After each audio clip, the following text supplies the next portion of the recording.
Bem-vindos ao nosso podcast Harmonização Cerebral para falar de saúde, longevidade e bem-estar. Eu sou a doutora Márcia Monteiro e eu vou ficar muito feliz se você se inscrever aqui com a gente para ter grandes informações sobre saúde. Minha convidada de hoje é super especial. Ela foi minha professora na Faculdade de Medicina da USP, é livre docente, comunicadora em saúde. Estou falando da pediatra doutora Ana Escobar. Muito obrigada, doutora Ana. Obrigada, Márcia. É um prazer estar aqui com você. Não maior que o meu. Imagina, A gente tamo tem junto. muitos temas e eu vou começar por um que eu Sim, vim pensando aqui. Doutora Ana, eu estou formada há 32 anos. Na sim, época em que a gente estudou, a pediatria de consultório tinha sim, algumas características. E eu sim. imagino que com o advento de telas, Mas mudou tudo. os conteúdos, o que mudou? Como é hoje o seu consultório de pediatria? Nossa, mudou tudo, né, Márcia? O É, mundo mudou, sim, né? Se a gente pegar esse tempo em que a gente está formado, vamos pensar assim, final do século XX, começo do século XXI, sim. o mundo mudou totalmente. Final do século XX, a gente ainda não tinha computador direito, as poucas pessoas usavam no nosso dia a dia profissional. Você lembra disso? Sim. Estava começando, né? Começando a usar. Eu lembro que eu defendi minha tese de doutorado em 92. O computador ainda era uma coisa assim que eu escrevia à mão, depois digitava, era uma coisa, né, Restrita, né? restrita ainda. Então, que acontece? Virou o século e vieram as telas. E com as telas e esse mundo digital rápido, em que todo mundo tem tudo instantaneamente, né? As pessoas mudaram também. Então, no começo da profissão, vamos dizer assim, você tinha um determinado público, eram mães que liam mais, que tinham um pouco mais, que falavam no telefone, que tinham mais paciência de esperar o médico responder às dúvidas delas, que consultavam mais as avós, consultavam mais as amigas, o entorno, as pessoas que estão ali, a rede de apoio delas, né? Uhum. Virou o século com as telas, muda tudo. A gente tem uma mãe que tem pouca tolerância para a espera, né? Ela quer uma resposta rápida, uma resposta curta, rápida, eficiente. Ela não gosta de esperar. Ela tem uma rede de apoio menor, Sim, né? E ela tem, quer dizer, física, né? Mas ela tem uma grande rede, entre aspas, sim, que é a internet, onde sim. ela vê tudo e aí se estressa com tudo que ela está vendo. Nossa, que interessante, porque eu me vejo sendo essa mãe e a culpa fica triplicada, para dizer o mínimo, né? Doutora Ana, o que que a gente. É curioso isso, né? Porque de fato é muito recente, a mudança foi brutal em pouquíssimo tempo, né?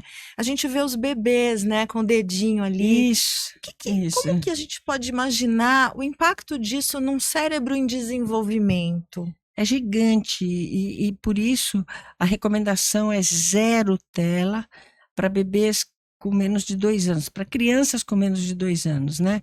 Por que isso? Porque o cérebro do bebê, a gente nasce com todos os neurônios, todos. Só que esses neurônios precisam se conectar, fazer as sinapses, que são as conexões, né? E eles não estão conectados. E essa sinaptogênese, olha que palavra difícil, Sim. esse monte de conexão começa a acontecer a partir do nascimento e ela é intensa no primeiro ano de vida até o segundo ano de vida. Então ele vai conectando, conectando várias áreas que são importantes para ele, né? E depois ele vai com essas conexões, ele molda o cérebro dele. Então, o que ele fez de conexão, depois tem uma poda, é o que a gente chama de plasticidade. Mas, enfim, o que ele fez de conexão nesse período, ele fez. Se ele não fez, ele não fará mais o resto da vida. Então, ou seja, a arquitetura cerebral de uma pessoa é desenhada nos 2 primeiros anos de vida. Por isso a primeira infância é tão importante hoje e se entende isso claramente, coisa que quando a gente se formou também não tinha, Sim. né? A primeira infância hoje é tão necessária, tão importante, se investe tanto, porque a pessoa se molda essencialmente nos 2 primeiros anos de vida, até 5, mas essencialmente nos 2. Então, o que acontece? Para esse cérebro se conectar, o que ele precisa? Se conectar saudavelmente. Ele precisa de vínculo afetivo presencial. Ele precisa de pessoas, ele precisa de olho no olho, ele precisa da fala humana. Fala de tela não adianta. Ele Olha, precisa da fala humana, ele precisa do contato humano, ele precisa sentir o quente, o frio, o seco, o molhado. Ele precisa viver num mundo tridimensional. Se um bebê fica numa tela ali, ele está deixando de fazer essas conexões. Ele passa 20 minutos, 40 minutos numa tela, o déficit que ele já tem já é gigante. Se a gente considerar que o bebê, quando estimulado direito, ele faz 700 conexões por segundo. nossa, Então, se ele passou 40 minutos na tela, você já viu o que ali não conectou muito bem. o quanto de perda já tem, né? Então é isso. Então, por isso que é zero tela até 2 anos, e isso tem sim a ver com a arquitetura cerebral. Que cérebro que aquela criança vai ter lá na frente. Exato. E essa questão desse desenvolvimento nos primeiros 2 anos que deve ser tão embasado em contato humano e tal, a pergunta que eu vou fazer é um pouco polêmica. Será que é ok a gente colocar essas crianças em escola, em berçário? Eu sei que tem toda a questão das mães que trabalham e tal, mas será que o ideal seria deixar as crianças em casa, doutora Ana? Não necessariamente, porque todos os estudos mostram que, assim, para a criança fazer tudo isso, essa neuroplasticidade, ela tem que ter um contato humano, que pode ser pai, mãe, um cuidador. Sim. Então, se ela tem, por exemplo, num berçário, numa creche, o estímulo de uma pessoa que pega essa criança, que troca enquanto está trocando, está cantando para ela, Sim. está fazendo isso, né? Se ela tem brincadeira, ela tem lá uma coisa colorida, né? Tá tudo tranquilo, desde que Entendo. ela seja estimulada. Por isso é que esse conhecimento está mudando muito a conduta de berçários, de creches, de tudo. Então, por exemplo, é bom sempre, se for a mesma cuidadora cuidando daquele bebê, que aí ele faz um vínculo afetivo maior, Sim, né?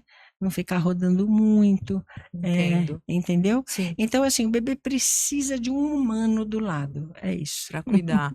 E a questão de, por exemplo, até tô tão são tantas coisas que me vêm, doutora Ana. E com relação, por exemplo, à questão de transtornos, né? Voltando também a quando a gente era aluno e Sim, saiu da faculdade lá no fim dos anos isso, 90, os transtornos TDAH, TEA, TOD, isso. o que mudou? Eu não ouvia esses termos naquela época. O que De fato, aconteceu? eles não existiam. Muito possivelmente existiam as pessoas, né? Mas que, assim, eram subdiagnosticadas. Então, hoje a gente pega, inclusive, a gente tem muitos pais retroativamente fazendo seus diagnósticos. Ah, eu tinha TDAH, eu não sabia. Sim, Ah, eu tinha isso, eu não sabia, né? Muita gente fazendo isso. Então, havia um contingente de pessoas que tinha já esses distúrbios, mas que eram subdiagnosticadas. A partir do momento em que a gente foi entendendo mais o que isso significa, e sim, em que eles foram aumentando a incidência, e aí ninguém sabe exatamente por quê. Será que são condições do mundo de hoje, alimentação, clima, todas essas mudanças que houve, né, nesse final do século XX, começo do XXI, mudanças incríveis, climáticas, inclusive, sim. né?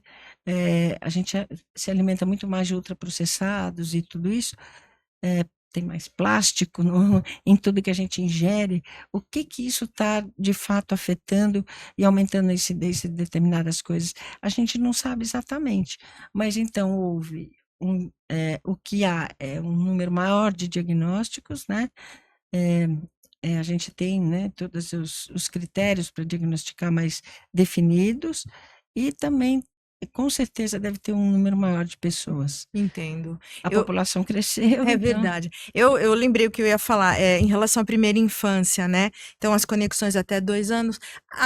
A escola, né? A educação infantil, dentro desse sim, contexto, é super importante, é né? super importante, com certeza absoluta, porque os profissionais são treinados a estimular as crianças, estimular de uma forma assim, não intensa e também não intervencionista demais, porque a criança precisa de um espaço e de uma liberdade para brincar sozinha. Ela precisa brincar sozinha, Olha, entendeu? Ou com seus pares, sem a interferência de um adulto, porque esse é o único momento que ela exercita a sua livre imaginação. E a imaginação é o que de mais importante um ser humano tem, porque o desenvolvimento da imaginação é que vai fazer ele se diferenciar lá na frente, né? interessante, né? E É, a IA, né? Como é que fica nisso? A gente, pois é, né? Fica com tanto valor, é, não que, evidentemente que tem, mas acho que a imaginação é algo que realmente é o que nos diferencia nos e dá muito criatividade. provavelmente essa criatividade. Até que ponto a inteligência artificial vai conseguir desenvolver uma criatividade própria Sim. e fazer uma música mais bonita que a de Mozart? Será? Será, né? Não sei. Isso está para o futuro, né? Sem dúvida. Doutora, a senhora tem um livro, né? Meu filho está online Isso, demais. desculpa, eu ia te trazer, Co- mas Não, mas Lina, vou te mandar. me conta, eu agradeço. Me conte sobre o livro. Eu estou pensando aqui, o livro ele é mais voltado para mães de adolescentes ou para qualquer idade. Qual é o... Para qualquer idade, Márcia, na verdade, porque esse é um fenômeno que a gente tem desde bebê. Tem, Exato. né, tem mães que colocam o celular na frente do carrinho do bebê e ficam comendo, jantando, e o bebê fica lá uma hora hipnotizado, Sim, e fica né? E mesmo, né? fica mesmo. Então, é para todas as idades. Claro que assim, quando as crianças vão crescendo, isso vai se tornando, as telas vão se tornando cada vez mais dentro da vida das crianças, né? Eles vão tendo as suas independências e aí começam a querer ter celular, ter tablet, no próprio computador. Então, aí isso vai ficando uma coisa mais intensa, mas é para todas as idades. Então, o livro, ele abarca bem assim, nessas faixas etárias, o que os pais devem eh, ter de cuidado com, né, porque as telas são um perigo, né, na Sim, verdade, muito. e devem ter de cuidado, como eles devem proceder, se a criança está demais ou não, e assim, quais dicas para um bom uso das telas, porque elas podem ser usadas também de uma maneira legal, boa, tranquila, sossegada. Então, tem umas dicas. Então, o livro É, é assim, é com base nas principais dúvidas dos pais no no consultório. consultório. Eu vejo assim, eu tenho 2 sobrinhas adolescentes, né, minha Aham, filha, apesar de ter 8 anos, eu já considero pré, é porque isso. o comporta eu doutora Ana, isso me Muda. parece ser algo a senhora que é pediatra, está vendo todo o tempo. As crianças de 8 a 10 já estão muito adolescentizadas? Sim, com certeza. O mundo hoje, exatamente esse mundo de telas, ele tenta fazer com que as crianças se adultizem mais rápido. E Sim, daí está dando toda essa polêmica em relação à adultização. sim, Claro que essa adultização que está dando polêmica é uma coisa bem ligada ao erotismo infantil, que não tem nada a ver, é uma coisa terrível, sim. né? Mas tem uma adultização, assim, também no sentido de fazer as meninas, principalmente, se vestirem de uma forma mais como, não como crianças, mas Sim, usam salto, entendeu? sim, Se maquiam, né? exato, Hoje tem um monte de menina querendo sair com maquiagem. verdade. Então, não é verdade? Sim, com certeza. E elas discutem todas essas possibilidades de maquiagem e tal. Isso tá agora, tá uma moda, né? Sim, Então, ou querem ouvir determinadas músicas. Isso a gente tem que ter um pouco de cuidado, porque a infância é um período tão, curto, né. tão curto e tão bom da vida. Para É, que encurtar a infância? exato. Para Nossa, que encurtar a infância? sem a maturidade necessária. Isso é que é. Então não adianta a cabeça querer ir, o corpo não foi. Não tá, nada Como bate. eu imagino assim, eu vivo isso como mãe, né? Eu imagino no consultório, dificuldade que é, Sim, é, porque talvez alguns pais não se deem conta, outros se dão conta e têm uma dificuldade grande em limitar isso sim. tudo, né? Nossa, sim, Porque o sim. ambiente é muito É, forte nesse aspecto, né? o ambiente é forte e os pais têm uma dificuldade grande de dizer não para as crianças hoje, né? Porque várias razões. Muitos, assim, veem os filhos de manhã e à noite e ficam com aquela culpa, né? Sim, verdade. E aí acham que tem que ser amigo do filho e querem dar tudo para o filho e deixam de ser pais. Eu acho que um dos grandes problemas dos pais é aquele pai ou mãe que quer ser amigo da criança. Pai e mãe não tem que ser amigo, tem que ser pai, tem que ser mãe. Com tudo que isso, com toda a hierarquia que isso está investido, porque é necessário para a criança, né, ter alguém que a oriente. Ela sabe que ela não é capaz de se orientar sozinha, no fundo ela sabe. Sim, E no fundo elas pedem um pouco essa limite. orientação, esse limite, né? Então isso é muito importante.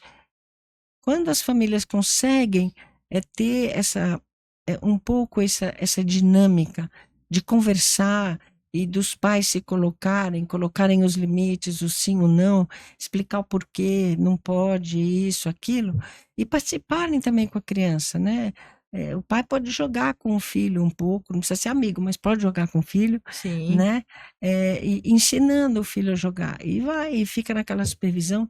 Isso é uma coisa que dá para fazer, é mas complicado, não é viu? fácil. É, não, nossa, é muito complicado, porque tem todo o ambiente. Uma coisa que me chama a atenção também é o conteúdo de desenhos que supostamente são para 10 Isso, anos. Eu tô é, horrorizada com alguns conteúdos que eu vejo, com e aí certeza. você vai olhar a faixa etária 10 anos, né? Então, assim, doutora Ana, a gente está É vivendo um isso, mundo tão difícil que tem que tomar é cuidado com o isso. que fala, né? Para não ser mal Sim, interpretado, mas a gente vê às vezes os ídolos das crianças serem sim, figuras do mal, figuras é que isso. colocam exemplos ruins, Sim, né? Não vou citar nomes para não fazer haters aqui, mas tem gente, né? Tem muita criança que tem como ídolo uma figura que não é do bem. sim, é Então eu falo, verdade. gente, mas por que esses conteúdos? O que É, mudou no mundo que hoje o sítio do Pica-Pau Amarelo, é né? isso. Não, não, é outra coisa. Tá difícil, doutora. Tá difícil, não tá muito difícil para os pais, porque, por exemplo, você é uma geração de pais que está encarando esse mundo novo, e seus pais eles não ensinaram você que era assim, porque para você era tudo diferente. Sem dúvida. Agora você está vendo um mundo diferente para sua filha, É, né?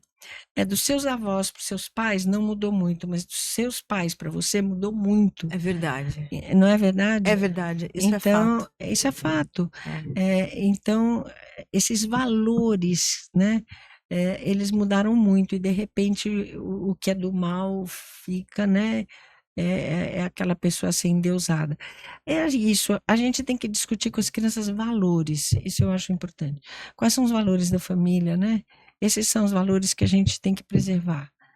E a criança aprende isso logo. Por exemplo, você vê um desenho desse, discute criticamente com a criança, na linguagem dela, dá para, Isso é bem interessante, é é, uma grande orientação, porque né? eu acho que eu ainda estou vivendo o choque. E é pedalar a bicicleta e ter que trocar a É roda, isso, né? é Ter que isso, entender o é que está isso, se passando ao seu redor e é passar isso, valores e é tudo isso, mais. é isso, É. Uma coisa que assim, a minha filha tem 8 anos, eu tenho uma sobrinha de 12 e uma de 17, então são 5 anos que é isso. separam. Aham, A minha cunhada, que tem a filha de 17 e 12, falou: a de 17 para de 12 é brutal a diferença. O que a de sim, 12 hoje vive. sim, com Ela tá certeza. muito impressionada. E aí, a minha que tem 8, então De 5 anos, em 5 anos, Tudo, o mundo é rápido, o mundo é fluido, é coisa que de pum, fato dos meus é avós, para os isso. meus pais, não houve Não, essa não houve. mudança tão. É isso, o mundo era muito mais lento, a comunicação era outra. As formas de comunicação eram completamente diferentes. Hoje você tem uma comunicação instantânea digital e foi exatamente isso que mudou a forma de comunicação. Então, as coisas elas vão na velocidade da luz. É, Então, isso está provocando comportamentos humanos diferentes, né? sim, E, infelizmente, esses comportamentos estão no sentido de diminuir a infância e adultizar as crianças cada vez mais, mais, né? né? E isso é muito ruim, isso é muito Sim. ruim, porque os conteúdos da infância são, as crianças precisam viver a infância amadurecendo o cérebro, porque o cérebro não está preparado. Todas essas conexões que eu falei que se fazem, e o cérebro vai se moldando intensamente nos primeiros anos, depois ele segue assim fazendo umas podas neuronais de conexões e vai bem menos, ele vai indo, mas ele se completa mesmo, ele completa a sua formação com 25 anos. Então tem chão, né? Tem chão. É. Uma coisa que eu noto, assim, é que, por exemplo, como educadores, né?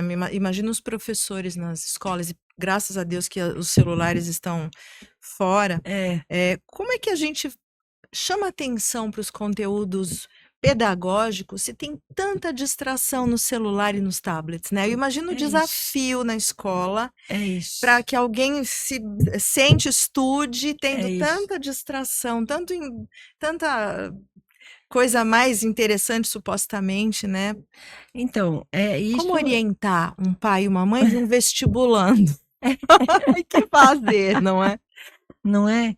Então, é isso. As formas de dar aula, os professores estão também patinando, porque a criança e o adolescente têm esse mundo dinâmico, rápido, assim.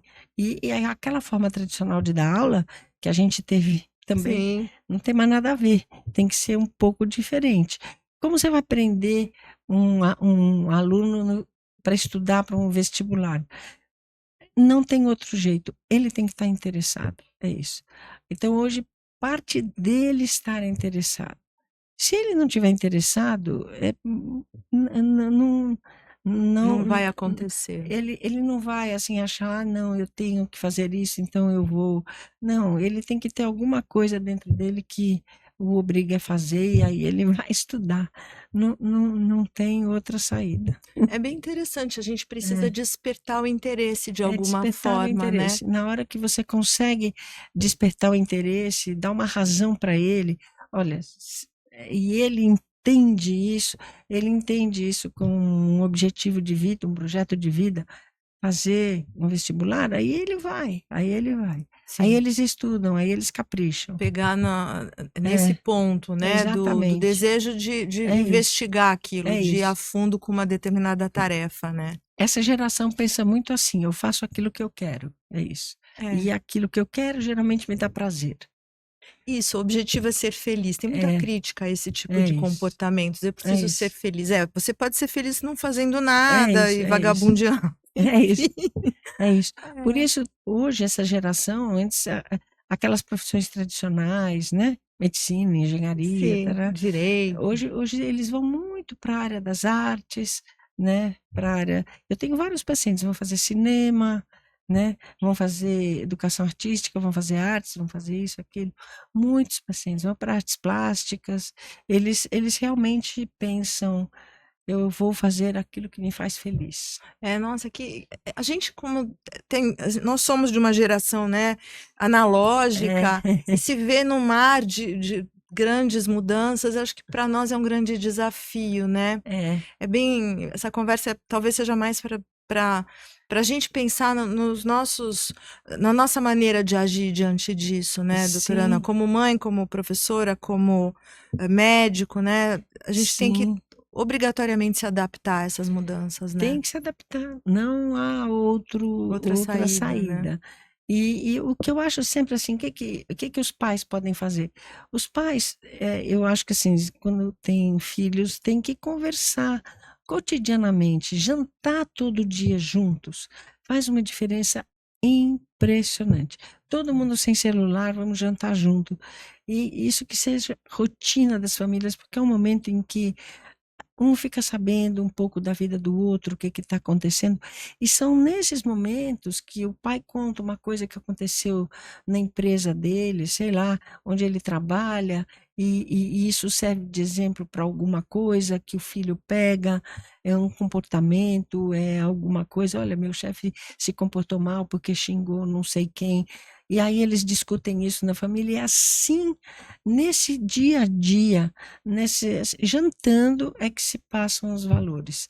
Não é falando, você tem que fazer isso. Não. São nesses contos do dia a dia. Sim. Quando as pessoas se juntam para jantar, cada um conta um conto, uma historinha, o que viveu hoje, e é o que acontece normalmente. E é nesse momento que a gente passa os valores. E assim a gente vai crescendo, a gente vai fazendo as crianças crescerem com os valores da família. É isso. Compartilhar vivências, Compartilhar né? vivências, isso é muito importante. Interessante. Esse olho no olho, esse contato presencial. Uma coisa que eu vi recentemente num curso, o sono, né? A tela também Aham. acabou comendo um pedaço Nossa, do muito. sono. E o sono é uma Sim. coisa tão fundamental, principalmente para as crianças, né? Essencial. O sono é É, que deixa seus neurônios aptos para o dia seguinte, né? pois é. Então, crianças, eu vejo crianças ainda de 6, 7, 8 anos, às vezes querem ficar nas telas até mais tarde, com Sim. isso perdem sono. Nos adolescentes, isso é a regra, privação de sono, aí vão os zumbis para É. a aula no dia seguinte, né? O adolescente ainda é mais notívago mesmo, por natureza, ele tem uma tendência a ficar acordado mais à noite, dormir mais Durante o dia. durante o dia, então isso acentua e eles ficam conversando e falando, jogando, e a privação de sono, obviamente, relacionada diretamente a mau rendimento escolar. Sim. Então, E doutora Ana, em relação ainda à tela, com que idade um pai e uma mãe podem dar um celular para um filho? Qual seria? Isso tem. é uma discussão hoje no mundo, né? Então, se acredita que você pode dar. Tem aquele livro do Jonathan Haidt, Sim, né? Geração Ansiosa, a turma está seguindo mais ou menos ali, 12, 13 anos, tá? certo, E deixar o seu filho entrar numa rede social com 16. certo. Está se tendo esse Esse entendimento. entendimento, é. Se Sim, todos os pais fizerem, muito bom. Mas os pais brasileiros são um pouco adiantados, né? mais liberais, assim. Eles dão 9 anos, 10 anos, tem muita. Entendi. Mas o ideal é dar mais para frente. Também em relação a mudanças que tivemos, né, do que nós É, vivemos para hoje. E alimentação? sim, Como é que tá isso? Por exemplo, isso acho que nunca mudou. Meu filho não come. é. E Isso não aí? mudou, não. Isso tá igual. Não, isso está igual, Não come né? mesmo. Não, não come, aí a gente tem que fazer alguma coisa Para tentar para ajudar. tentar ajudar, mas primeiro ver se o que ele está comendo está sendo suficiente. Porque às vezes a criança está comendo o que é suficiente para ela, não para a mãe, né? Entendi. Para o olho da mãe, né? E doutora Ana, criança que comia tudo quando era bebê ou até 3, 4 anos, de repente começou a ficar muito seletivo. Isso é muito É muito comum. comum? Muito, muito, muito comum. Até 3, 4 anos, ela vai tudo, tá tudo bem, tá alegrinha, feliz. Daí começa a olhar para o verde de um jeito, ela começa a ter vontades, né? E começa a expressar suas vontades, e ela faz muita chantagem com a família. Por exemplo, se ela sabe que a mãe, parece que ela sabe que se a mãe gosta de brócolis, ela fala, não quero brócolis, entendeu? Então tem muito isso também.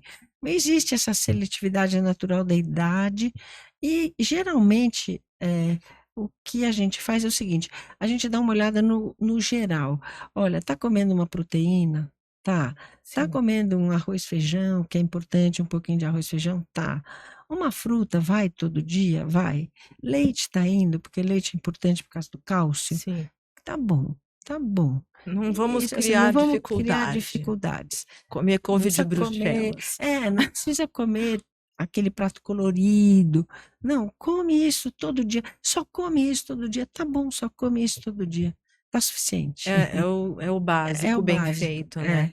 Olha que curioso, muito bom. Então, doutora Ana, eu tenho aqui milhões de perguntas para fazer.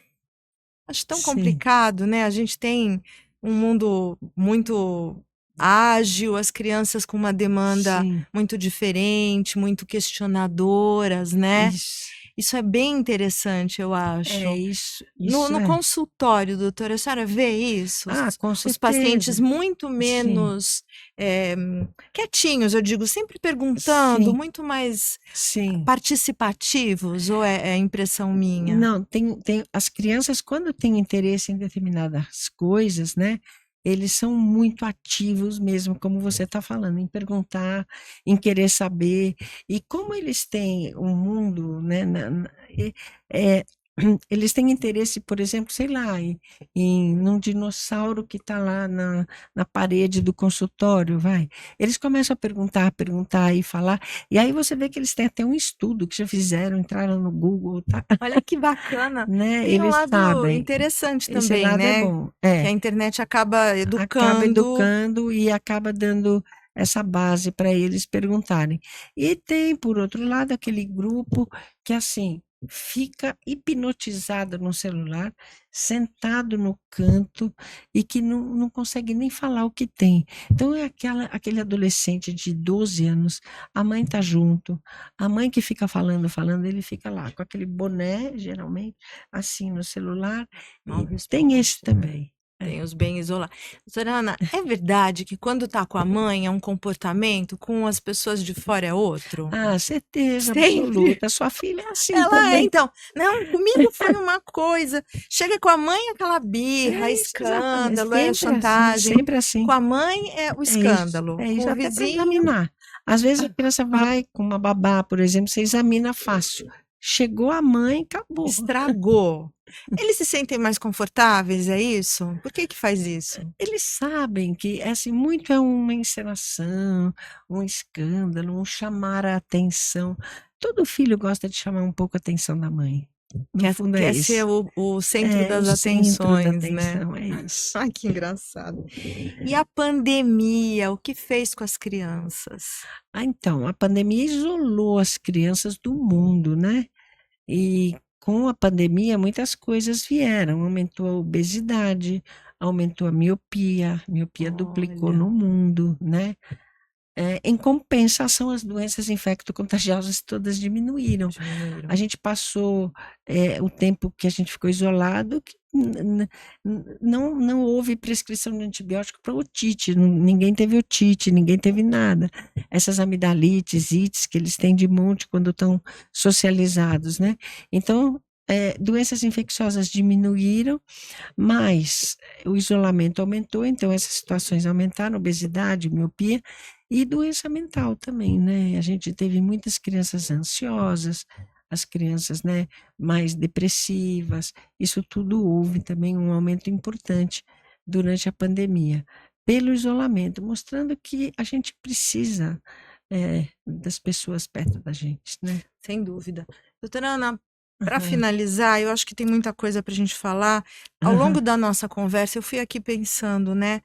O quanto desses transtornos que hoje a gente tem mais mecanismos e ferramentas para diagnosticar são sim, realmente transtornos e quanto é do meio em que a gente está vivendo, essa ansiedade, essa agitação, com essa certeza. dificuldade de esperar. É isso. Eu acho que O isso que tem. que é um TDAH e o que que é de verdade uma criança que está acostumada a ter tudo imediatamente, porque basta digitar lá no Google e aparece, não é É assim? isso. É difícil, às vezes, você fazer a diferenciação do que é uma criança agitada, uma criança que fica no celular o dia inteiro, que é mais irritadiça e que tem esse com- comportamento dopaminérgico, né? Porque libera dopamina, ele fica querendo sempre ver a próxima coisa. Diferenciar isso de um TDAH de verdade. Sim, o ambiente é muito estressante e ansiogênico, gera ansiedade.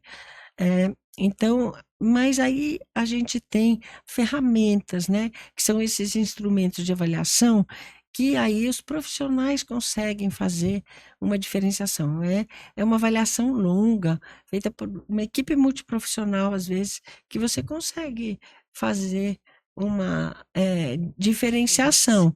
Porém, muitas vezes a gente, entendendo o ambiente que aquela criança está, se é um ambiente estressante, de briga de pais, enfim, se ele fica muito na internet, fica muito no quarto, a gente conseguindo mudar um ambiente, às vezes você consegue mudar o comportamento. Eu tinha um menino, por exemplo, que ficava muito tempo nas telas, né? E eu falei para os pais, não, tira essa tela, vamos fazer uma desintoxicação, vai fazer mais esporte. O menino mudou. Olha, Olha, em questão de 3 semanas, a mãe voltou 3 semanas e falou, é outra criança. olha Tá só. mais calmo, tá assim. Então, O esporte eu ia perguntar, eu acho que é uma grande ajuda, né? nossa, Praticar esporte é esporte. essencial. É essencial. Você É, corre, você sua, você põe tudo para fora, né? acho que o esporte ajuda É demais, muito. né? Você aprende a trabalhar em equipe. É muito E, bom. doutora, eu li outro dia, não sei se eu li numa fonte decente, né? Que a alimentação com ultraprocessados também tem uma relação com essa alteração de comportamento, que na medida em que você tira os ultraprocessados, diminui os índices de agressividade. Faz sentido? Faz sentido, porque tudo que não faz bem para a saúde, né, acaba gerando uma resposta do organismo. Pode ser no sentido da inflamação, e a inflamação, né, ela pode deixar a gente até mais irritado, Sim, né? Então faz faz sentido, sentido. faz sentido. O que que a senhora diria para quem está nos vendo, ouvindo? Se é que existe, né, uma coisa assim para. Porque a gente estava conversando aqui, pessoal, antes da doutora Ana entrar aqui no ar, que eu vejo um pai e uma mãe que estão formando um filho na faculdade, eu tenho vontade de ajoelhar e dizer, olha, você fez sua, né, cumpriu seu papel, esse indivíduo está se formando, enfim, é tão difícil agora que eu sou mãe, eu vejo. Então, o que que a gente pode dizer para pais e mães aflitos, doutora Ana? E vai dar tudo certo. Ai, que bom! Não é isso, assim, tenham calma, paciência, não queiram moldar muito seus filhos nos seus moldes, né? Entendam quem são os seus filhos, deixem seus filhos falar, fortaleçam os pontos fortes dos seus filhos. Isso eu acho sempre muito importante. Conversem, conversem, conversem, conversem, né? Isso transmitam seus valores para os seus filhos, né? Vejam os valores deles quais são, e aí vocês vão tendo entendimento. Eu acho que é isso, é a vivência do dia a dia. Foi uma grande lição para mim. Eu vou sair dessa Imagina. conversa com bastante coisa para pensar e pôr em prática. Sim, Foi um presente tê-la imagina. aqui hoje. Eu que gostei, Márcia. Que Obrigada, viu, bom. querida? Muito Obrigada, viu? Muito obrigada, obrigada. doutora Ana. Imagina. Obrigada, Obrigada a todo mundo. obrigada. Nossa, que